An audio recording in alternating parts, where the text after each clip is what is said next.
Hello friends, ഇന്ന് നമുക്ക് peri peri chicken ഉണ്ടാക്കിയാലോ. അതിനായി ഞാൻ മാർക്കറ്റിൽ നിന്ന് പെരി പെരിയുടെ ഒരു സോസ് വാങ്ങിയിട്ടുണ്ട്. അത് നമുക്ക് ഈ ചിക്കനിൽ വരഞ്ഞു കൊടുത്ത ചിക്കനിൽ ഇട്ട് കൊടുക്കാം. എന്നിട്ട് നന്നായി ഒന്ന് മിക്സ് ചെയ്തെടുക്കാം. ഇതൊരു 2 മണിക്കൂർ ഫ്രിഡ്ജിൽ റെസ്റ്റ് ചെയ്യാൻ വയ്ക്കാം.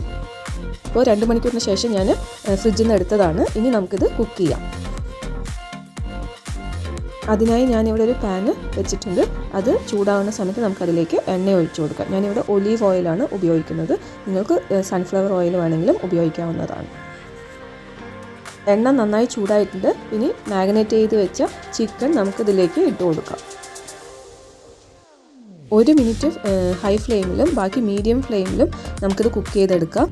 നമ്മൾ മൂടി വെച്ചിട്ട് വേണം കുക്ക് ചെയ്യാൻ. അപ്പോൾ നമ്മുടെ ചിക്കൻ വേഗം വേകാൻ സാധ്യതയുണ്ട്. ഇടയ്ക്ക് തുറന്ന് ഇത് തിരിച്ചിട്ട് കൊടുക്കണം. അത് മറക്കരുത്, ഇല്ലെങ്കിൽ അടി പിടിക്കാനും സാധ്യതയുണ്ട്. അതുകൊണ്ട് നിങ്ങൾ തിരിച്ചും മറിച്ചും ഇട്ട് കൊടുത്ത് ഇത് വേവിച്ചെടുക്കാം.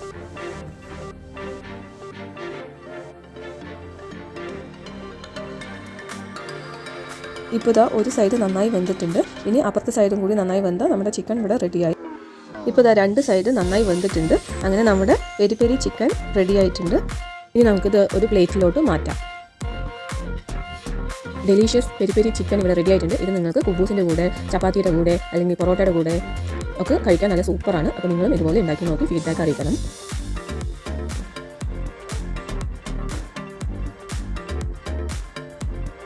Wow, so tasty.